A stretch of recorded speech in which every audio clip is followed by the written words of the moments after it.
Hi guys, welcome back to the kingdom. First off, I owe you guys a giant apology. I am so sorry that I haven't been uploading videos like I normally would. I managed to break my foot in my sleep 2 weeks before I published a book. To say my life got hectic is a giant understatement. On top of that, I helped my boyfriend move across the country, halfway across the country, and my company at work, they got acquired. So much has happened in like the last 3 to 4 weeks. I'm losing my mind a little bit, but I'm glad to be back on YouTube. And oh yes, did I mention that I published a book? My book, Undercover Thief, is now on sale. It is on Amazon. It is on every major book distributing place online. Please check it out. If you like it, please leave a review. I'm just so proud to get this book out there. Book 2 will be following in the new year in January, so stay posted for updates about that. So far I've had such amazing feedback. I've had a female first article published. I've also submitted articles for the Daily Telegraph. I'm also being interviewed on the BBC Radio in Berkshire and BBC Radio 3 counties. There's a lot going on. I'm super excited about it. I would really appreciate your support. Anyway, on to today's topic, which is today we are talking about the different kinds of professional editing. Finished with my manuscript Undercover Thief, and I was ready to move forward in the editing sphere. I was like, right, I'm going to move this on to the next stage. I've had my beta readers look at it. I now need some professional eyes to look at this work. I made a lot of mistakes because I didn't know what I was doing. I didn't know what kind of edits were out there. I didn't know what they meant, what they were offering. And in the end, I made the mistake that I think many people, particularly in my situation, without a lot of money to spend on a book, did, and I went for the cheaper options, which meant I wasn't getting what I thought I was getting. So today I'm hoping to help you guys understand what you are paying for or what you are getting when you look at the different types of editing that there are out there. So let's do this.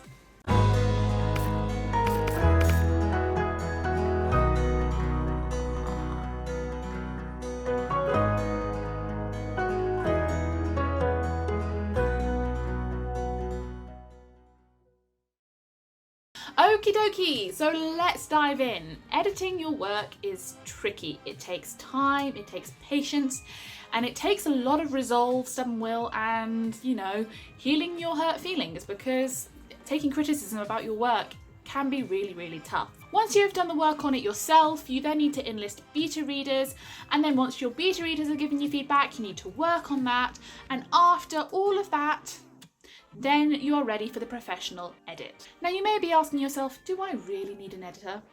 Let me answer that for you. Yes. But Hannah, Yes. I don't know. Yes. But maybe... No. You're not hearing me. Yes.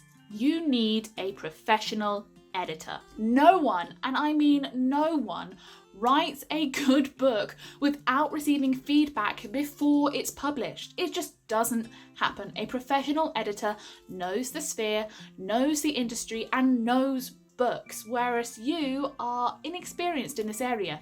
You may have written a cracking story, but you still need an editor to go through it and make sure it's as good as you think it is. Otherwise, you get that feedback after publication, which hurts your name, hurts your sales, and hurts your brand. So please get an editor. But I can understand your hesitance. You've already received a ton of feedback from your beta readers and close friends who have already read your manuscript. You may think that you've already done all the work you need to do. Plus, hiring an editor is expensive. Most good editors can charge anywhere between £1 to £5 for 100 words.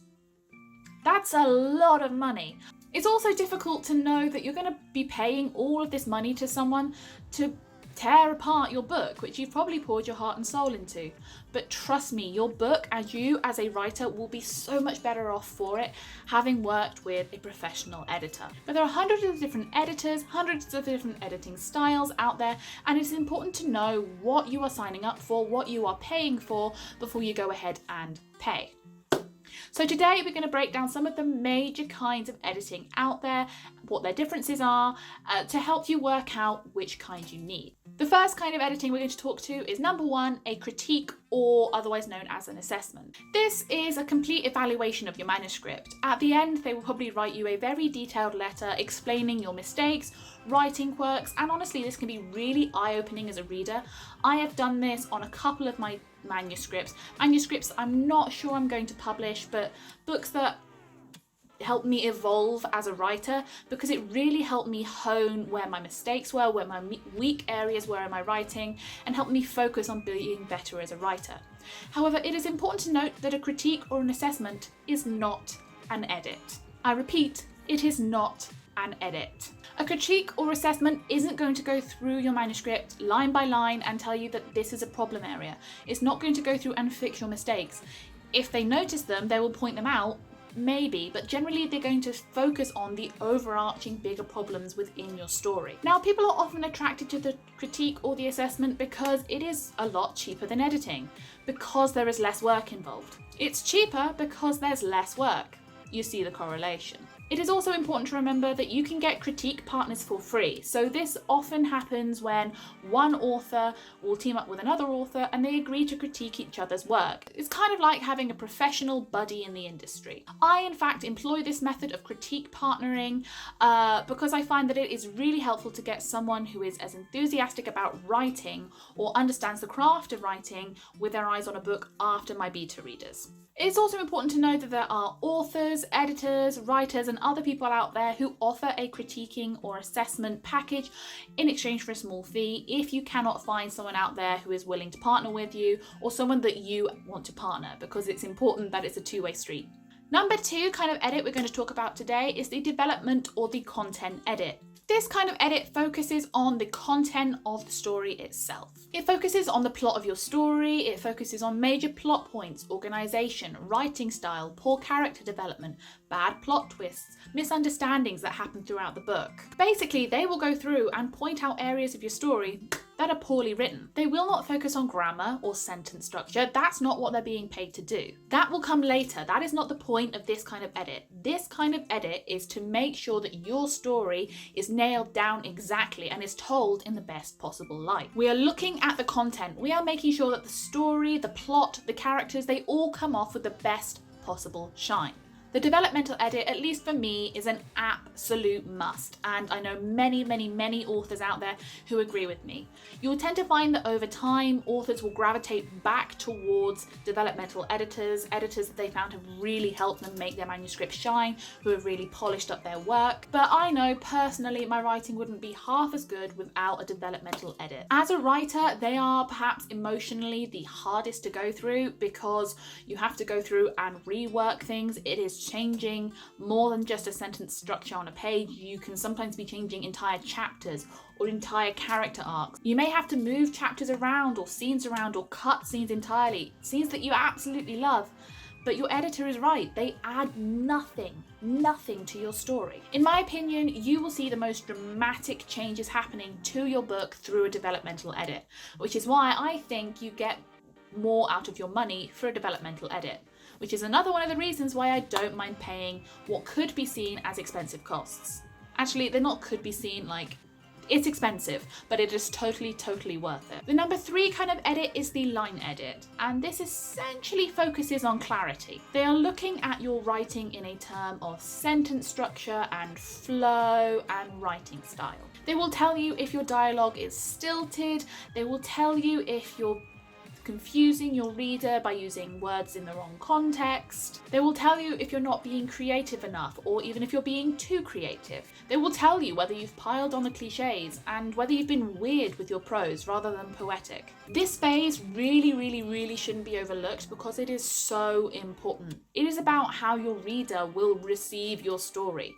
It's all about making sure that you are writing in a clear, beautiful, easy to understand way. Number 4, the copy edit. This is where you submit your manuscript to the preening from grammar gurus and vocab experts. They make sure you're following all those pesky little rules like capital letter for place names and full stops at the end of your sentences. Some writers need a copy edit really badly. I'm sure we can all think of a book that we've just had to put down because the grammar was so poor. Don't be that writer. Get a copy edit. Number 5 kind of edit.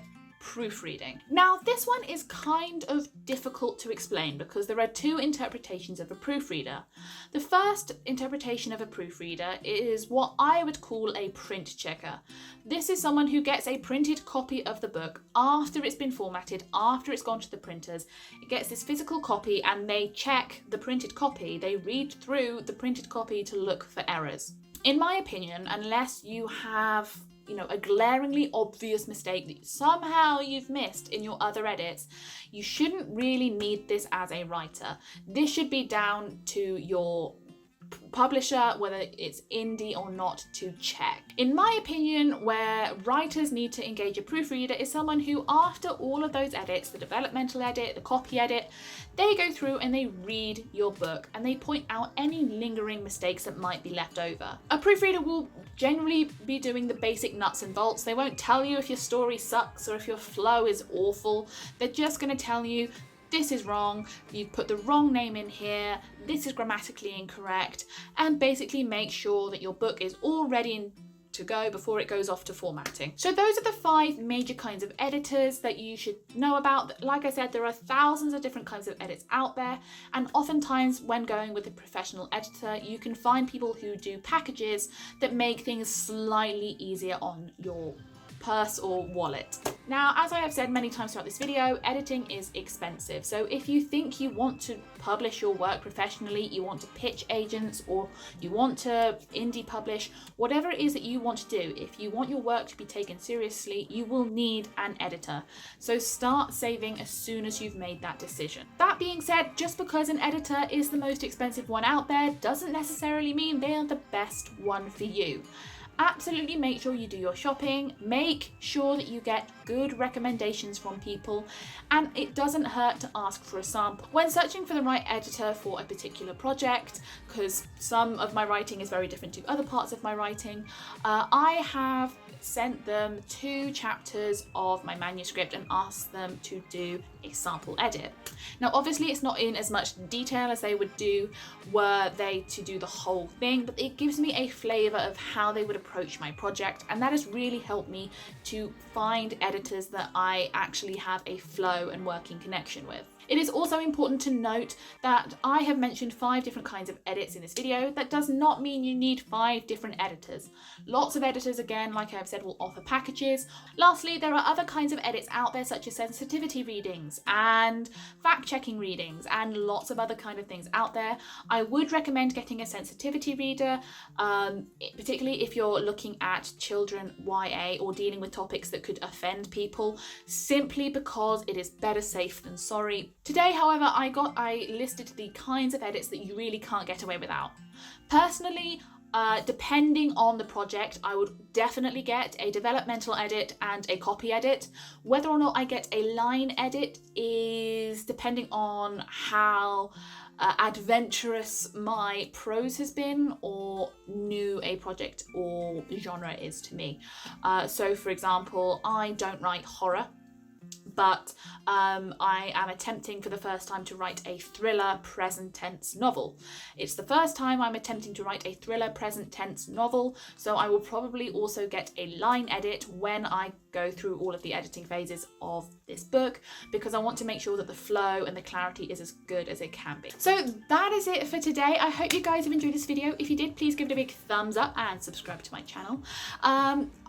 So again, I cannot apologise enough for how long it has been since I have posted a video, but I am aiming to keep them weekly from now on. So yes, I shall see you every Tuesday for a book chatter video. I am also thinking of posting some videos where I decorate my books. In case you guys aren't aware, I quite regularly do quite a bit of art on my books. And my boyfriend was like, you should put that on YouTube because it's cool. So I might do that. If you're interested, let me know. And yeah, make sure to check out my other social media platforms, because if you've got any bookish questions or things you'd like to fire my way, please do. You know, my interviews and articles will all be tagged on there if you're interested.